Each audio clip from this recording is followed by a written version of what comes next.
주일날 공지한 대로 이제 단기 선교팀이 내일 새벽에 1차로 출발하고요.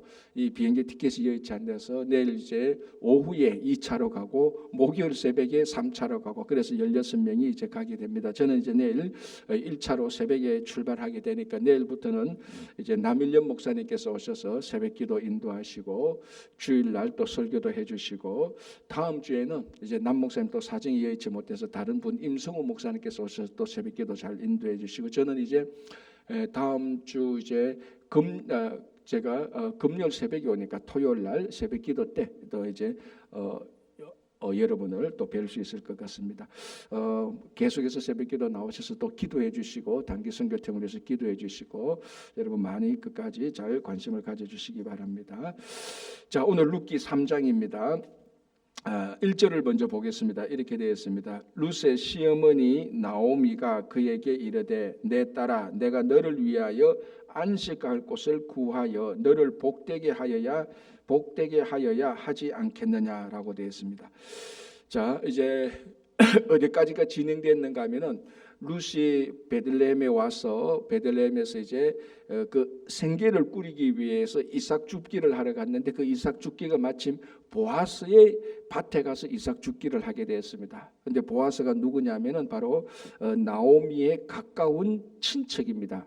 이제 오늘 또 여기 그 본문에도 나와 있지 않습니까? 12, 13, 14, 15 보면은 기업 물을 자 중에 한 사람입니다. 그러니까 가장 가까운 친척부터 기업을 물었는데 아마 오늘 이 본문에 의하면 보아스가 나오미의 두 번째로 가까운 친척으로 지금 나와 있는 겁니다. 자, 그런데 이 이삭을 주우러 간 룻이 마침 간 곳이 보아스의 밭이었다는 겁니다. 우리가 앞에서 본 대로 그죠? 그리고 이게 시간과 장소와 사람이 일치했다는 겁니다. 마침 그 시간에 거기에 보아스가 있었기 때문에 마침 그 시간에 그곳에서 그 사람을 만났던 겁니다. 이 세 가지가 하나라도 삐걱하면 만나지 못했죠. 그 시간과 그 장소에 있어도 다른 사람을 만날 수가 있고 시간이 다르면 만날 수도 없고 장소가 다르면 만날 수가 없고 그래서 하나님께서 역사하셔서 섭리하셔서 보아스와 룻이 그 시간에 그곳에서 만나야 될 사람을 만나게 되고 그래서 이제 보아스가 그 룻을 알아보고 룻에게 많은 한 에바 그러니까 보름치 이삭 줍기를 주어서 그것을 가지고 집에 돌아왔습니다. 그래서 나오미가 너 오늘 어디 가서 이삭을 주었느냐 하니까 보아스의 밭에 가서 이삭을 주었습니다 하니까 나오미가 야 그 보아스는 바로 우리의 기업 물을 자다 하고 여차 거기서 일어난 일을 들어보니 나오미의 삶의 지혜에서 무슨 생각이 되는가 하면은 자, 여기서 기업 물은다는 것은 땅뿐만 아니라 사람까지도 책임져야 되는 겁니다. 그러니까 이 기업이라는 것은 땅을 내가 뺏겼으면 그 땅도 찾아야 돼야 되고 사람까지도 책임져야 되는 겁니다. 나오미가 이제 그것을 생각하는 거죠. 그러면 보아스가 우리의 모든 기업을 물을 것이라면은 지금 기업을 물어야 될 것은 이 뭡니까? 나오미와 룻이 땅을 빼앗겨서 땅에 대한 기업을 물는 것이 아니고 사람에 대한 기업을 물을 것이 생각이 났다는 겁니다. 왜냐하면 룻이 지금 남편이 없지 않습니까? 지금 이것 때문에 이 룻이 남편이 없는 것 때문에 나오미가 모압에서 베들레헴으로 올 때 두 며느리를 보고 돌아가라 그랬습니다. 너희들 아직 젊은데 내 따라오면은 결혼을 하지 못할 가능성이 많다. 왜냐하면 그때는 여러분 아시다시피 계대 계약제에 가서 형이 죽으면 동생하고 결혼해야 되고 그 동생이 죽으면 또 그 동생하고 결혼해야 되는데 룻과 오르바 그 두 며느리의 남편이 다 죽었으니까 나오미가 아들을 낳아야 룻과 오르바가 그 아들과 결혼을 해야 된다. 이게 뭐 사실은 이론적으로는 맞는데 현실적으로 불가능하지 않습니까? 나오미가 이제 아이를 낳을 수도 없고 그렇다면은 룻과 오르바는 베들레헴에 와서 결혼하지 못하고 그냥 싱글로 계속 살아야 되는 겁니다. 그게 나오미가 제일 마음에 걸려서 모압에서 베들레헴으로 오는 사이에 너희들 돌아가라고 했던 이유가 바로 첫 번째 이유가 이건 문제입니다. 너 내 따라오면 결혼 못해. 앞으로 계속 혼자 살아야 돼. 그래서 돌려보내라고 했는데 룻이 끝까지 따라왔지 않습니까? 어머니의 백성이 나의 백성이 되고 어머니의 하나님이 나의 하나님이 됩니다 하고 끝까지 따라왔습니다. 그러니까 나오미가 룻을 볼 때 제일 마음에 걸리는 건 뭡니까? 아, 이 룻이 결혼을 해서, 이 젊은 아이가 결혼을 해서 평생을 행복하게 잘 살아야 되는데 이게 걱정이 됐는데 오늘 룻이 보아스를 만났다고 하니까 우리말 하면 생각이 난 거예요. 아, 보아스가 우리 기업을 물은다면은 룻을 책임질 수 있겠구나라는 생각이 드는 거예요. 그래서 일어난 일들을 가만히 들어보니, 나오미가 가만히 들어보니, 아, 보아스가 룻에 대해서 굉장히 호감을 가지고 있구나라는 것을 알게 되었습니다. 왜? 그 얘기를 듣고 이삭을 줍고 있는 추수하고 있는 그 당시에도, 추수하고 있는 그 시간대에도 보아스가 추수가 끝나고 이삭을 주어라라고 책망하거나 그런 것도 없이 보아스가 룻을 잘 보호하고 공급했단 말이죠. 다른 남자들이 찝쩍거리지 못하도록, 책망하지 못하도록, 해코지하지 못하도록 보아스가 엄중히 명령을 내려서 룻을 보호했고, 그리고 룻에게 그 보름치 이삭을 챙겨서 주는 것을 보니 나오미가 판단을 하는 겁니다. 생각을 하는 겁니다. 이거는 보아스가 룻에 대해서 호감이 없으면 절대로 하지 못할 일이라는 것을 알아채는 거죠. 그죠? 그제서야, 그러니까 3장 1절에 나오미가 룻에게 말하는 겁니다. 내가 다시 볼게. 룻의 시어머니 나오미가 그에게 이르되, 내 딸아, 내가 너를 위하여 안식할 곳을 구하여. 이 말이 뭡니까? 안식할 곳을 구하여. 이 룻이 평생 안식할 곳은 뭡니까? 결혼해서 가정을 이루는 거 아닙니까? 지금 그걸 말하는 겁니다. 내가 너를 위하여 안식할 곳을 구하여, 그러니까 내가 너를 결혼시키기를 원하여, 이 말입니다. 너를 복되게 하여야 하지 않겠느냐. 이건 이제 나오미의 책임입니다. 시어머니의 책임이죠. 왜냐하면 룻이 왔기 때문에 이 룻을 결혼시켜야 되는 것이 나오미의 책임입니다. 이건 또 오늘날하고 다르죠. 오늘날에 며느리가 있으면은, 만약에 자기 아들이 먼저 죽은 혼자 되는 며느리가 있으면은, 야, 네가 알아서 너 편한 대로 살아, 너 자유롭게 살아. 아이고, 뭐 우리말로 하면, 야, 결혼해 보니까 더 괴롭더라. 이상한 남자 만나는 것보다 혼자 자유롭게 살아. 우리는 요즘 이렇게 생각 많이 할 수 있는데, 여기에는 나오미가 이 룻을 결혼시켜야 될 시어머니의 의무가 있습니다. 그게 뭡니까? 그래서 안 되면은 자기가 아들을 낳아서 그 아들하고 룻과 결혼을 시켜야 되는 것. 그게 룻에게도 큰 부담인데, 보아스 얘기를 들어보니까 이게 이제 하나님께서 인도하신다는 확신이 되는 거죠. 그래서 안식할 곳을 구하여 너를 복되게 해야 되는 것은 내 책무인데, 이제 서광이 비친다는 겁니다. 너 이야기를 들어보니까 이거 보아스가 우리 기업을 물어준다면은 너는 보아스하고 결혼할 수 있어 라는 생각이 이제 드는 거죠. 그러니까 자, 이제부터 룻기가 1장, 2장, 3장, 4장까지 되는데 2장까지는 나오미와 룻의 우리말로 하면 좀 궁핍한 생활입니다. 가서 나오미의 입장에서 볼 때는 남편 죽고 아들 둘 다 죽고 실패한 이민 생활하고 다시 돌아왔다가 여기민에 돌아와서 룻 하나 살고 있는데, 며느리 살고 있는데 이 며느리 결혼시켜야 되는 부담도 있고, 생계가 궁핍해가지고 며느리가 이삭 죽기 하러 가고, 이렇게 보면 지금까지 진짜 나오미가 아니고 마라였어요. 고통이었죠. 그런데 룻이 나타나는 순간부터 나오미의 집안에 서광이 비치기 시작하는 겁니다. 보아스가 나타나니까 먹는 것도 해결되고, 이삭을 주우니까 많이 주고 먹는 것도 해결되고, 가장 마음의 고민이었던 룻을 결혼시킬 수 있다는 확신도 들게 되는 것입니다. 그러니까 보아스가 나타나서 이 나오미와 룻의 집안을 다 바꾸는 겁니다. 자, 제가 지난주에도 말했지, 룻기를 보면은 룻은 가장 합당한 성도고, 보아스는 하나님의 모습이라 그랬습니다. 또 다르게 예수님의 모습이라고 말할 수 있죠. 만약 이제 룻과 보아스가 결혼을 하니까, 그렇다면 보아스는 신랑된 예수님이고 룻은 신부된 우리 모습을 그대로 보여주는 겁니다. 그러니까 룻과 나오미의 집안에 서광이 비치는 것은 보아스가 나타날 때 서광이 비치는 것. 마찬가지로 우리 삶에 지금까지 궁핍하고 어렵고 인생에 낙도 없고 우울하고 모든 것이 인생에 의미가 없었는데, 마침 나오미와 룻의 집안처럼 마라와 같은 집안이 되었는데, 보아스가 나타나서 서광이 비치는 것처럼 우리 인생에 궁핍하고 어렵고 의미도 없고 기쁨도 없었는데, 주님이 나타날 때부터 이제 인생을 다시 빛된 삶으로 살아가게 되는 이제 그런 모습이 나타나는 겁니다. 그래서 나오미가 내 딸아 너를 위해서 이제 안식할 곳을 마련해 주는 것이 내 소망인데 가능하겠구나라고 이렇게 말하는 거예요. 자, 2절 보시기 바랍니다. 너가 함께 하던 하녀들을 둔 보아스는 우리의 친족이 아니냐. 보라 그가 오늘 밤에 타작마당에서 보리를 까불리라. 자, 이제 이 나오미가 룻과 보아스를 결혼시켜야 되겠다, 결혼할 수도 있다고 생각한 근거는 세상적으로 야, 이 둘이가 서로 사랑하는 감정이 있네, 연애하는 감정이 있네, 이게 우선이 아닙니다. 더 우선은 뭐냐면 친족의 기업을 물을 자가 되니까, 정당하게 결혼할 수 있는 조건이 되니까 나오미가 룻과 보아스를 결혼시키겠다는 생각이 드는 겁니다.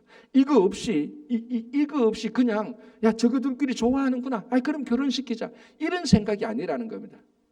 더 중요한 것은 보아스가 기업 물을 수 있는 사람이니까 룻을 결혼시키자라는 생각이죠.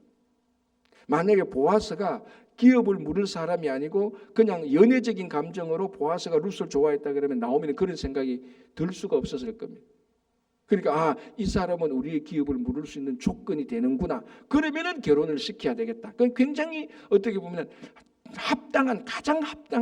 가장 정당한 결혼을 시키자고 나오미가 생각하는, 그냥 우격다짐으로 막 안 맞는 것을 끼워 맞춰가지고, 예를 들면 이런 게 있지 않습니까? 보아스를 보니까 보아스가 이 베들레헴에서 유력한 자야, 돈도 많아, 힘도 있어, 지도력도 있어. 야, 그러면 우리 룻이 매력적이고 예쁜데 그 둘이가 좋아하는 것 같으니까 막 우격다짐으로 그냥 막 밀어붙여가지고 전략을 짜서 이렇게 결혼시키는 그런 게 아니고, 이 둘은 결혼할 수 있는 충분한 하나님의 그 신앙의 전통에 따라서 조건이 되기 때문에 룻을 결혼시킨다는. 일반적으로 막 돈 보고 결혼시키고 힘 보고 돈이나 힘이나 신분과 지위를 보고 결혼시키는 그런 우격다짐의 결혼이 아니라는 것이. 그렇죠? 그래서 이 말이죠. 보라 그가 보아스는 우리의 친족이 아니냐, 기업 물을 자가 아니냐라고 말합니다. 그렇죠? 그래서 그가 오늘 밤에 타작마당에 보리를 까불리라. 자, 이제 나오미가 룻에 대해서 실제적인 결혼 지침을 이제 얘기합니다. 왜냐하면은 자, 룻은 지금 이방 여인이었어요. 모압 이방 땅 모압에서 있다가 베들레헴에 왔습니다. 그러면 이 베들레헴에서 어떤 절차를 거치고 어떻게 해야 결혼을 하는지 지금 이스라엘의 문화나 이런 데 대해서 무지합니다. 전혀 모르지 않습니까? 여러분 만약에 우리 여기는 한국 남자가 중동에 갔다 칩시다. 중동에 갔으면 중동 여인과 이제 마음에 들어서 결혼을 하려고 하는데 거기도 결혼하는 문화들이 있단 말이죠. 자칫했다가는 그런 문화를 못 지켜가지고 그 결혼에 실패할 수도 있단 말이죠. 그걸 이제 나오미가 잘 가르쳐 주는 겁니다. 자, 그럼 이제 우리말로 하면은 야, 너가 결혼할 수 있는 정당한 근거가 있다. 너 보니까 보아스가 너에게도 호감이 있고 너도 보아스를 싫지 않지. 그리고 너희 둘이는 기업 물을 자가 되니까 충분히 결혼할 수 있어. 자, 그럼 이제 실제적인 행동을 해야 되지 않습니까? 그러면 오늘 보아스는 이 이삭 죽고 추수하고 할 때는 원래 밭의 주인이 밭에 나왔으면 집으로 들어가지 않아. 오늘은 아마 그 추수할 곡식을 지키기 위해서 아마 거기서 그 하인들하고 잔치도 하고 같이 음식도 먹고 거기서 잘 거야. 자, 그러면 너가 룻에게 가서 프로포즈를 해라. 룻이 내가 보아스에 가서 프로포즈를 그 지침을 알려주는 겁니다. 그래서 오늘 첫 번째가 뭐냐면 그럼 어디 가서 보아스를 만날 것인가를 얘기하는 거죠. 자, 그래서 말하죠. 2절 끝부분에 오늘 밤에 타작마당에서 보리를 까불리라. 지금 추수할 때니까 이때는 너가 보아스를 타작마당에 가면 된다. 거기 가면 보아스를 만날 것이다. 네가 오늘 거기 가서 프로포즈를 해보라. 이거 될 것 같다라고 말하는 거예요. 자, 여기서 우리가 이런 것을 보세요. 나오미의 삶의 지혜도 알 수 있고요. 참 우리가 보면은 지금 유일하게 룻을 결혼시킬 수 있는 기회가 오는 겁니다. 지금 나오미가 그 기회를 딱 붙잡는 것이죠. 이게 참 삶의 지혜가 빛나는 부분입니다. 그러니까 살아가 보는 사람이 이 타이밍을 알고 야, 이것이 이 일을 해야 되는 기회구나라는 것을 아는 것이 참된 성도의 지혜입니다. 우리가 성도가 우리가 신앙을 가지고 살아갈 때는 지혜와 분별력이 있어야 되는 겁니다. 제가 늘 말씀드리면 이걸 위해서 우리는 항상 기도를 해야 되는 겁니다. 기회가 왔구나. 그러면 그 기회를 포착할 수도 있어야 되는데 기회가 와도 머뭇거리다가 다 놓칠 수도 있습니다. 참 우리가 그런 일 많이 하지 않습니까? 그죠? 그런데 오늘 나오미는 보니까 룻이 결혼할 수 있는 기회가 딱 생기니까 바로 미루지 않고 바로 오늘 밤에 보아스를 바로 만나라. 야, 우리 좀 더 생각해 보고 얘기하는 이때는 바로 만나라. 이 타이밍을 놓치면 너 안 되겠다 싶어서 오늘 밤에 보아스는 타작마당에 있을 것이다. 너 거기 가서 프로포즈를 하라 라고 이제 지침을 하는 거죠. 3절 보시기 바랍니다. 아주 디테일하게 말하는 거죠. 그런즉 너는 목욕하고 기름을 바르고 의복을 입고 타작마당에 내려가서 그 사람이 먹고 마시기를 다하기까지는 그에게 보이지 말고. 구체적입니다. 자, 목욕하고 기름 바르고 의복을 입고 신랑 될 보아스를 만나라는 겁니다. 자, 이게 굉장히 진짜 아주 구체적인 지침이지만 우리 신앙적으로 가만히 생각해 보면은 우리가 신랑 되신 예수님을 만나는 성도의 평소의 삶의 모습을 그대로 말하고 있습니다. 실질적으로 목욕하고 기름 바르고 의복을 입고 만나라는 것은 어떻게 해야 네가 프로포즈, 우리 말하면 프로포즈하는 지금 모습을 가르쳐 주는 겁니다. 요즘 젊은이들은 그 프로포즈 하는 게 이게 문화마다 다 다르더라고. 요즘 뭐 젊은이들 프로포즈는 뭐라 그러다 제가 한국에서는 뭐 가보니까 뭐 어떤 식당 같은 거 빌려가지고 뭐 최소한 뭐 반지는 어느 정도, 이게 그 시대 문화마다 프로포즈 하는 그 양식이 다 있더라고요. 그렇게 따지자면 지금 유대 베들레헴에서 가장 합당한 프로포즈는 왜냐하면 그러니까 이 룻은 이방에서 왔기 때문에 그걸 모르지 않습니까? 문화를 모르지 않습니까? 그러니까 나오미가 가르쳐 줍니다. 프로포즈하기 위해서 첫 번째 목욕해. 정결해야 돼. 태도부터 달라야 돼. 그리고 기름을 발라 향기를 내야 되죠. 그리고 의복을 프로포즈할 수 있는 의복을 갈아입어라. 이게 성도가 평소에 주님과 함께 동행하는 모습입니다. 목욕하라는 건 뭡니까? 정결해야 되는 것이죠. 자, 우리 성도의 삶에 있어서 가장 기본이 뭡니까? 성결 또는 정결 아닙니까? 그걸 하기 위해서 우리는 늘 회개하는 삶을 살아야 되는 겁니다. 그죠? 우리 영혼의 정결. 그래서 우리 찬송가 보면은 주님을 만나기 위해서 우리 정결한 삶에 대해서 강조하는 게 얼마나 많습니까? 첫 번째 정결해라. 그래서 목욕을 하고, 두 번째는 기름을 발라라. 우리 말하면은 향을 칠하는, 자, 이 기름이 반질반질하게 하는 그런 기름의 의미도 있지만 기름이 모든 기름에서는 향이 나는 겁니다. 그러니까 사람이 이 냄새에 대해서 굉장히 민감하지 않습니까? 우리가 식당에 딱 들어갔는데 메뉴는 굉장히 좋은데 그 식당에서 좀 내가 안 좋아하는 쿰쿰한 이상한 냄새 나오면요, 음식 먹습니까? 못 먹습니다. 음식에서 이상한 냄새 나면 절대로 못 먹습니다. 그러니까 이 향이라는 것이 사람을 끌 수 있는 굉장한 파워가 있습니다. 기름을 발라라는 것은 바로 네 몸에 아름다운 향을 내라는 것. 우리 뭡니까? 우리는 그리스도의 향기라고 사도 바울도 얘기했지 않습니까? 그러니까 성도가 세상에 나가서 예수의 향기를 날려야 되는 겁니다. 우리의 말과 행실을 통하여서. 그러니까 이 룻의 보아스를 만나는 이 태도가 늘 신랑 되신 예수님을 만나는 거하고 똑같죠. 이제 세 번째는 뭘까? 의복을 입으라는 겁니다. 아니, 프로포즈 하러 가는 사람이 의복을 막 아무렇게나 입고 가면 프로포즈 받는 사람이 보고, 야, 너 나를 만나는 복장부터가 다르구나, 복장부터가 엉망이구나, 그 프로포즈가 거절되는 거죠. 그래서 프로포즈 할 수 있는 의복을 정당하게 입으라고 얘기하는 거예요. 우리가 늘 예수 그리스도로 옷을 입으라고 얘기하지 않습니까? 그죠? 그래서 우리가 이 땅에 살아갈 때 옷은 또 항상 정체성을 말하는 겁니다. 그래서 우리가 늘 성도가 성도로서 입어야 될 올바른 옷, 뭐 이런 옷을 말하는 게 아니죠. 올바른 삶의 모습을 보여야 되는 겁니다. 그래야 세상 사람들이 우리를 보고, 야, 이 사람은 크리스찬이라고 금방 알아보는 것이죠. 자, 이렇게 아주 구체적인 지침이죠. 너는 목욕하고 기름 바르고 의복을 입고 타작마당에 내려가라. 지금 거기 있으니까. 그리고 사람이 먹고 마시기를 다 하기까지는 그에게 보이지 말라. 왜냐하면 보십시오, 이게 지금 은밀히 프로포즈를 하고 은밀히 만나야 되는 겁니다. 그런데 사람들 막 입고 가서 저녁 때 뭐 고기도 먹고 술도 먹고 지금 포도주도 마시고 막 흥청망청한데 거기 떡 나타나면 너는 너 존재감이 없어. 너 보이지도 않아. 그때까지 가만히 기다리고 있어. 나오미가 구체적으로 다 지시하는 것이죠. 그죠? 어쩌면은 제 우스운 얘기입니다. 아마 나오미가 엘리멜렉 만날 때도 이런 분위기 아니었겠나 그 생각도 해봅니다. 그죠? 그게 삶의 지혜가 있는 거죠. 그래서 자 4절 보세요. 그가 누울 때 너는 그가 눕는 곳을 알았다가 들어가서 그의 발치 이불을 듣고 그 발 밑에서 있어라.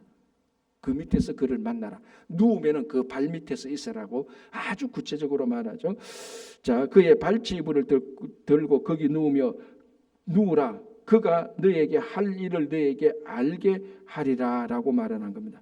그러니까 루시 보아스를 은밀하게 만나라. 그래야 너의 진심이 전해진다. 사람들 있는 데 가서 막 섞여가지고 대충 말하지 말고 은밀하게 1대1로 만나라. 1대1로 만나서 네가 정식으로 프로포즈를 해라. 그러기 위해서는 내가 프로포즈하는 예의를 다 갖추어라. 태도를 갖추고 그리고 그의 발 밑에서 너의 위치가 그의 발 밑에 있어야 된다. 이게 이제 프로포즈하는 위치거든요.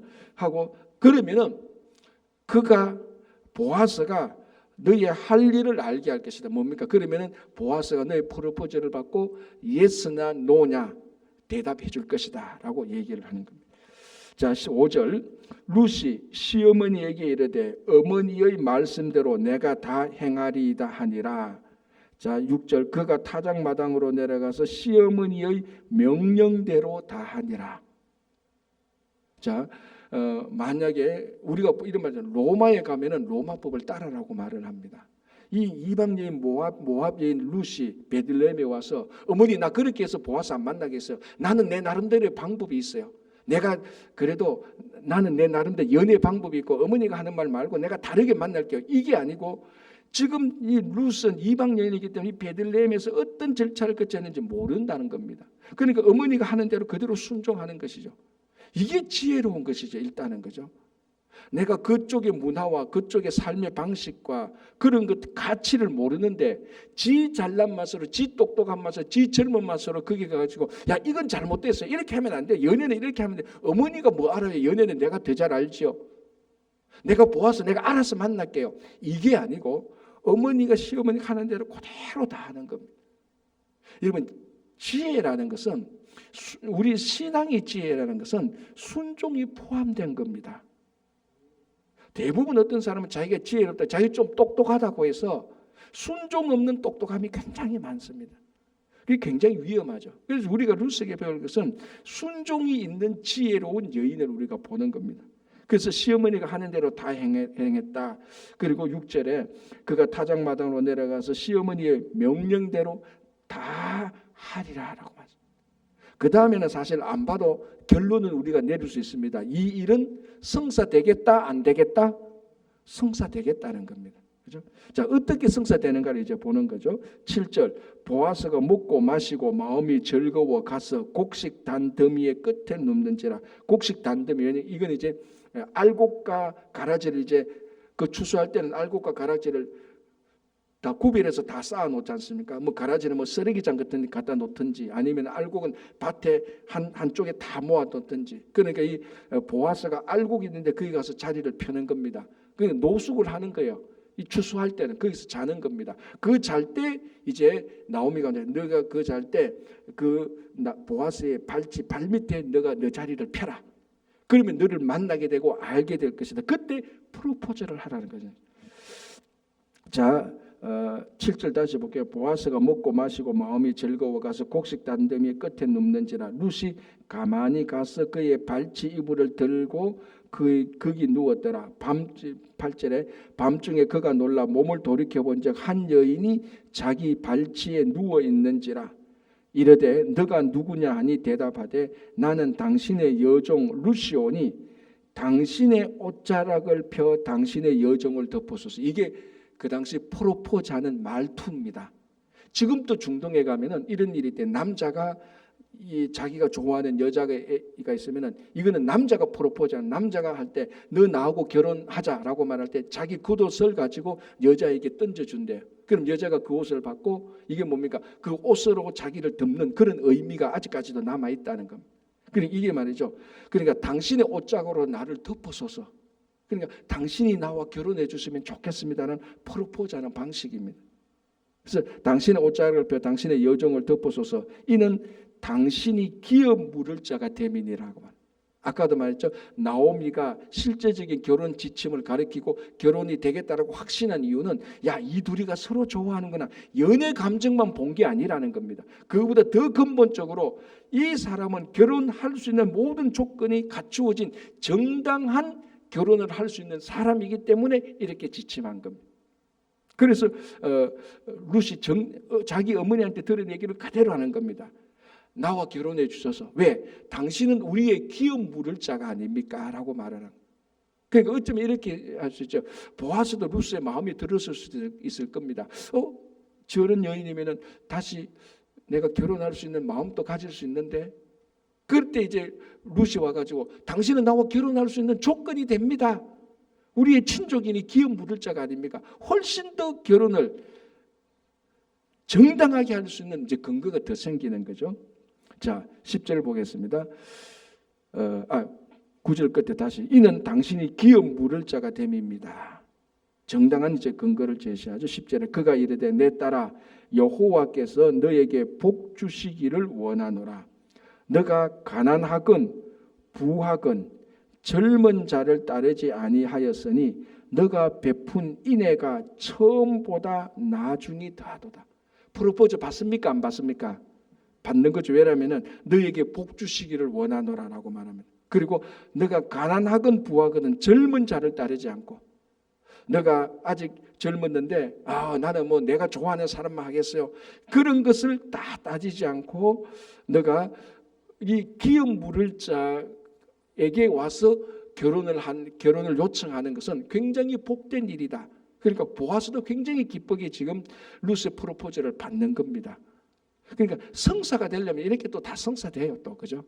자, 그래서 하는 말이 굉장히 중요합니다. 너의 베푼 인애가 처음보다 나중이 더 낫다는 거예요. 처음은 뭐고 나중이 뭡니까? 이 처음은 그러면은 보아스가 알고 있는 룻이 베푼 첫 번째 인애는 뭡니까? 모압을 버리고 자기 시어머니 나오미를 따라서 베들레헴에 온 겁니다. 그 어려움을 예상하고도 시어머니와 함께 살고 신앙을 지키겠다고 온 그 인애가 처음 은혜입니다. 굉장히 중요한 은혜죠. 그런데 이것보다 나중은 더 좋을 거라는 겁니다. 나중은 뭡니까? 자기하고 결혼해서 사는 거죠.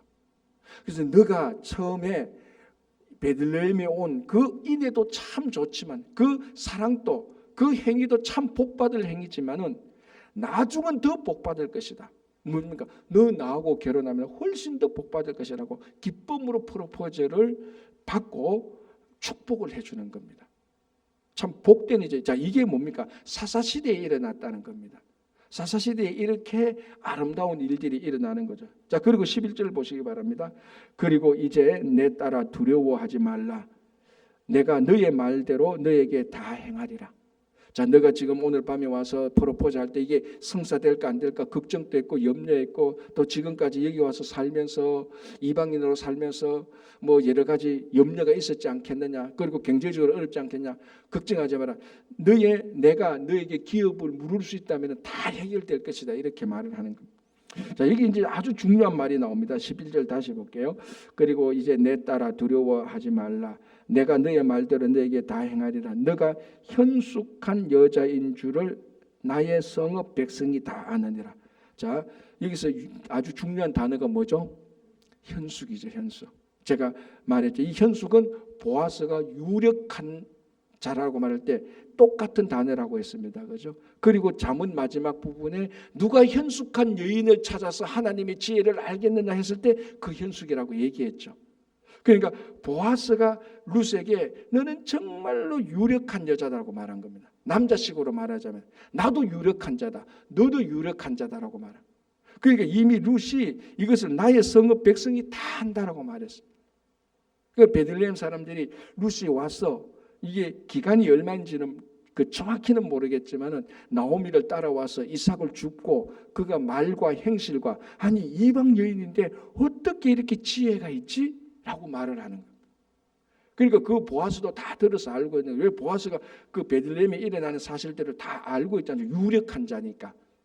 그래서 유력한 보아스가 룻을 보고 너도 유력한 사람이구나라고 똑같이 말하는 거예요. 그래서 현숙한 여자인 줄을 안다라고 해요. 그러니까 이게 룻이 여자이기지만은 며느리지만 이게 성도의 모습입니다. 지금 성도의 모습. 온 성읍 사람이 룻이 현숙한 여자인 하나님의 사람인 줄 다 알았다는 겁니다. 이 뉴욕에 살고 있는 모든 사람들이 우리를 보고 하나님의 사람인 줄 다 알아야 되는 거하고 똑같지 않습니까? 그러니까 이 룻이 단순히 보아스하고 결혼하는 그런 실제적인 사건이지만 우리가 오늘날 우리가 볼 때는 여기서 이 룻을 통하여서 우리가 어떻게 살아야 될까를 알고 알아야 되고 보아스를 통해서 주님이 어떤 분인가를 알아야 되는 겁니다. 그래서 보아스가 네가 유력한 여자인 줄은 온 성읍이 다 안다는 겁니다. 우리 성도 한 사람 한 사람을 두고 당신이 예수 믿는 사람인 줄 우리 뉴욕 사람들이 다 압니다. 이런 말하고 똑같습니다. 이제 그런 거룩한 칭찬을 듣는 교회와 성도가 되어야 되는 겁니다. 자, 이제 12절 말합니다. 참으로 나는 기업 물을 자이나 기업 물을 자로서 나보다 더 가까운 사람이 있다라고 말합니다. 아쉽지만은 내가 1번이 아니다. 2번이다. 자, 그리고 이제 13절에 이 밤에 여기서 물어라. 아침에 그가 기업 물을 자의 책임을 너에게 이행하리 하면 좋으니 그가 그 기업 물을 자의 책임을 행할 것이니라. 만일 그가 기업 물을 자의 책임을 너에게 이행하기를 기뻐하지 아니하면 여호와께서 살아계심을 두고 맹세하노니 내가 기업 물을 자의 책임을 너에게 이행하리라. 아침까지 누워 있을지니라 하는 자. 이제 보아스가 확실한 약속을 합니다. 내가 1번 기업 물을 자는 아니다. 2번 기업 물을 자인데 1번 기업 물을 자가 자기 기업 물을 자의 책임을 안 하면 내가 여호와를 두고 맹세하겠다. 내가 너의 기업을 물으겠다라고 말합니다. 그리고 제가 지난주 토요일 말했나요? 이 한 사람이 가까운 친척의 기업을 물은다는 것은 절대로 쉬운 일이 아닙니다. 평생에 한두 번 있을까 말까 한 거예요. 왜냐하면 그 가족의 사람을 자기가 책임 다져야 되고 그 가족의 재산을 다 책임져야 돼요. 그러니까 내가 1번으로 가까운 사람이라 할지라도 내가 능력이 안 되면 못하는 거예요. 마음이 있어도 못하는 거예요. 생각해 보십시오. 내가 그 사람 그 밥도 다 챙겨야 돼요. 그 사람을 다 챙겨야 돼요. 나도 먹기 살기 어려운데 우리 가족도 먹기 살기 어려운데 어떻게 그 사람을 다 챙깁니까? 절대로 쉽지 않다고. 그 재산 뺏기면 재산 자기가 다 찾아줘야 돼요. 절대로 쉽지 않은데 보아스는 유력한 자니까 자기가 다 할 수 있지 않습니까? 그러니까 확신하는 겁니다. 만약에 1번 기업 친척이 기업을 물으지 않으면 여호와를 두고 내가 맹세하겠다. 내가 너의 기업 물을 자가 될 것이다. 라고 이렇게 해서 이제 되는 겁니다. 이제 그러고 난 다음에 이제 룻이 새벽에 이제 일어나서 그 각오하는 것은 또 다음에 우리가 한번 살펴보겠습니다. 이렇게 해서 룻기 3장에 들어와서 보아스가 그 가정에 들어오면서 모든 일이 다 이제 제대로 풍성한 삶을 이루는 제대로 이제 가게 되고 룻과 보아스의 관계에서 우리가 성도와 예수님과의 관계를 보면서 우리가 룻이 어떻게 살아가는 걸 보면서 우리가 어떻게 살아가는가를 보고 보아스가 어떻게 하는가를 통해서 주님이 우리에게 어떻게 하는가를 보고 살아가는 그런 성도들이 되기를 간절히 바랍니다. 기도하겠습니다. 하나님 아버지 감사합니다. 우리가 룻기를 보면서 그 당시에 사사시대에 그냥 현숙한 한 여인을 보는 것이 아니라 오늘날 이 시대에 성도로서 우리가 지혜로운 삶을 분별되는 삶을 살아야 되는가를 알 수 있게 하여 주시옵소서. 아버지 하나님 오늘 룻이 보아스를 만나듯이 정결하고 그리스도의 향기를 내고 늘 주님을 만날 수 있는 삶을 유지하는 것을 보면서 오늘 하루 살아가면서 이 뉴욕에 있는 모든 사람이 마치 베들레헴 사람이 룻을 보고 현숙한 여인인 것을 알아본 것처럼 이 뉴욕에 있는 사람들이 우리의 말과 행실을 보고 예수 믿는 사람이라는 것을 알아볼 수 있도록 우리의 말과 행실이 바로 되게 하여 주시옵소서. 주님 이제 내일부터 볼리비아 단기 선교를 출발하게 되고 12일 날 돌아오게 됩니다. 출발에서부터 돌아오는 순간까지 모든 사역이 잘 이행될 수 있도록 가는 현장에 가는 분들과 남아서 함께 기도하는 분들을 하나로 한 마음이 되게 하여 주시옵소서. 말씀 나눈 반이 잘 진행될 수 있도록 도와주시고 우리 유아부, 유치부, 초등부, 중고등부 끝까지 우리 주일 학기를 지켜주시고 또 중고등부 교역자를 주님께서 인도하여 주시옵소서. 오늘도 이곳에서 하나님께 올려드리는 모든 기도를 다 들어주실 줄 믿으며 감사하며 예수님 이름으로 기도합니다. 아멘.